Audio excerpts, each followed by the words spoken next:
No, it's perfect. It's good.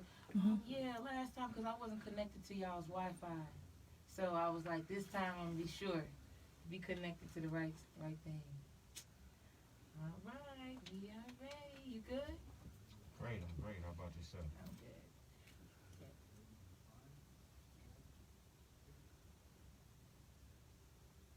Yo, yo, yo! It's your girl Rose Gold, and you are tuned in for another powerful episode of HeartBreak Hill Podcast. I have a very, very, very special guest tuned in with us today by the name of Veez Riddlez. He is the upcoming artist in Minnesota, and he's here to bless us with answer some questions with us today. How you feeling today? I'm feeling good. How about yourself? How I'm you feeling? good. That's I'm good. good. I'm good. I'm so excited you came and that we can connect and get to talk about your projects and your music and all the other wisdom you got to give us. Where's the mother? I appreciate you having me. For sure, for sure. So, these riddles, I just wanted to jump right in and just ask you because I'm curious and I'm sure my listeners are too. How did you come up with the name Veez Riddlez? Where did you get that from? So, the name Veez Riddlez, the long story short, back in the day when I started rapping, Lil Wayne was the biggest, the hottest rapper. And my friends would call me Veezy. They were like, "Man, you got flows like Weezy, man. We gonna call you Veezy." So that was that. I got in the group, left the group, went solo, tried to figure out what, I'm like, I don't want to be called Veezy no more. I need something that really identifies me Sure. as a lyricist and as a wordsmith. So I dropped the Y and kept the V's. And it's like, what can go with that? Okay, You know what I'm saying? okay. And for a while, I just was V's.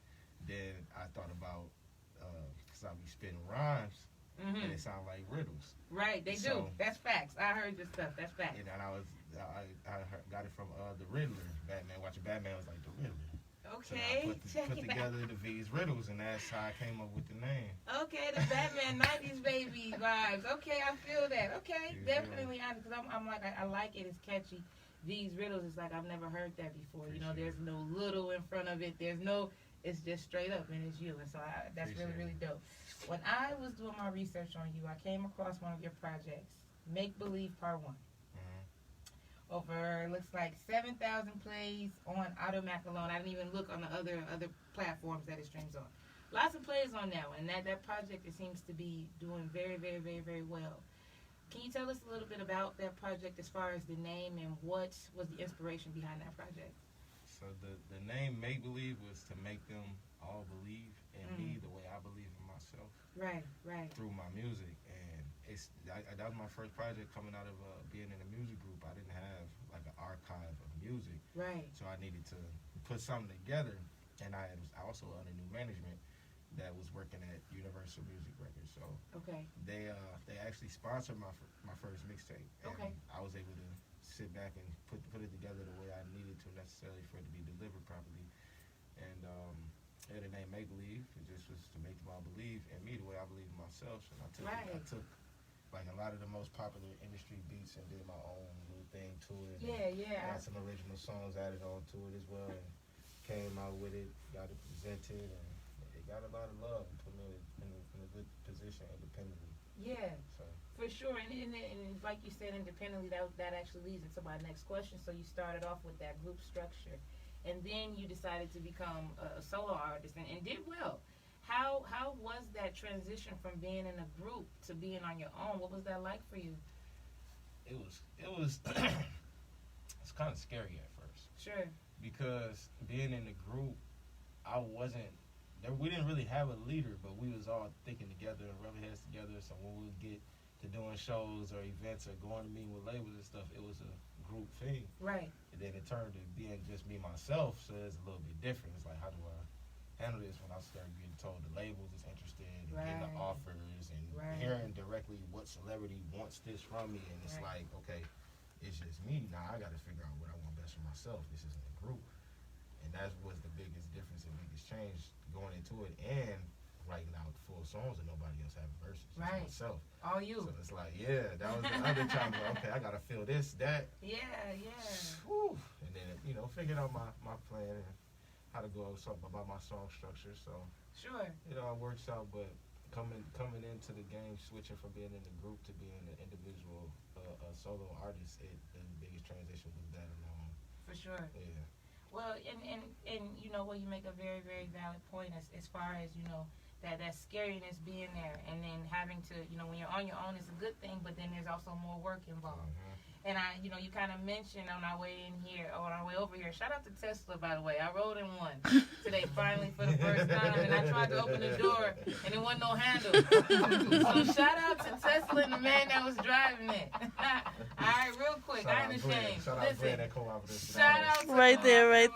Listen, but on our way over here, you did mention, and you don't have to go into too much detail, because I'm sure there's other parties involved, but you mentioned when you were involved in the group, you guys were going to be signed, and then that didn't quite work out the way that you guys expected. What did you learn from that experience? I learned to listen to what you're being told until everything is done. Deep. The biggest part about that situation was because it happened so organically. Sure. Like, we wasn't really seeking out a deal. We was just doing music and putting it out and doing shows and just trying to get as much traction and build a buzz as heavy as possible. And then reach their office. We guys come out there. We came out there, and in front of them and their offices and in front of their faces, we started falling apart. Okay. But that wasn't what made them drop us. It was after we left and came back to Minnesota. On the way back, we had a co-manager, part of the group. He started releasing information that wasn't supposed to be disclosed until we closed the deal. So we was in artist development. We came back here. We had a couple shows to do, and we were supposed to go back. We got back here. They called us and said it was a wrap. Gotcha. So, Yeah.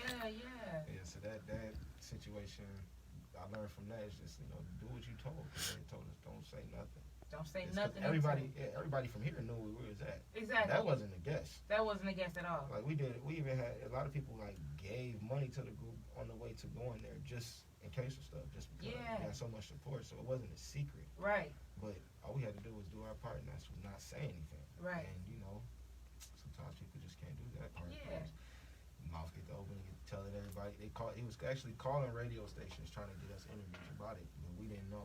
Right. You know, we just next to the man, and we get the call that he's doing that directly from the executive producer from the label. Exactly. You know, we got to drop you guys. And then that was how did you feel when you got that call? It was devastating. Because during the trip out there, I had my mom talking real close to them on the phone because, you know, parents is always worried. I was only 18, 19 years old. And we in Atlanta around celebrities and stuff. And, you know, all you hear about is, oh, Mom, I want to do this, and then it becomes reality. So, you know, she's like, what you doing? Right. So she on the phone talking to them every day, and I come back, and she find that out, and everybody else find that out. And it's like, it kind of felt like a heartbreak to everyone. Yeah. Because everyone was banking on the group being the one to break open things, go take off, woo. Right. But, you know, we came back. The group did split up. Two of us stuck together, kept the name, went on the run. Things ended up following that, and then I ended up going on a solo career still. But, you know, we tried to put it all together, try to work it out still, and, you know, had some great things that happened still, but all in all, it wasn't, you know, you get in some things to learn and move on. That's how I look at it. It's a learning situation and a part of history that I can never say didn't happen. You know, it made me who I am. For sure. And move on you did, because you are doing well. You are doing well streaming wise, you are doing well view wise. So shout out to that experience, because for sure, you definitely are doing your thing. So that I just spoke about, you know, make believe, which was something like you said when you was first coming out the group. But now we got other things going on. We got all kinds of things going on with you. Tell us what's going on with Veez right now. Right now, I'm working on dropping a project with all my artists and business partners. My artists, I call them my business partners because they're a business and I'm a business, and we working together. Like Glenn said, it's a cooperative, so cooperatively, that's we're putting it together and working it out. So, got this project, the Cinemaster Volume 1, coming out in December. I did have the date for December 1st, but I'm gonna wait on that. Because we will be going out of town and doing a show December 4th in California. Nice. So, as of right now, I'm just, you know, managing, pushing myself and all the artists as hard as possible, dropping videos, hosting events, throwing events. Due to COVID, I will not be opening the club night, but we did have a club night set to open. You know, so we're trying to do things differently and do different things for people in Minnesota, the artists itself. That way we can work together and rub shoulders and make things go the way it's supposed to go for our culture. Right, for sure. No, definitely. And for the culture, it is. And since you bring it up, I do want to ask you, being, living in Minnesota and being an artist in Minnesota, right? I often hear, and I've experienced it even with, podcasting and radio, there's often pushback in the city where you're from or where you grew up. Do you feel like, even just living here, do you ever feel like Minnesota has that pressure of non-support more so than other places? Do you ever feel that way? Most definitely, and that's what's caused my urge this year to try to create something different, change the culture, and make different connections and come together with other people, the other powerful people in music to get away from that, because it's been like that for a long time. Like, for sure. Usually, if you're getting love and light here, it's because you know somebody or someone's doing something. It's always about who you know, not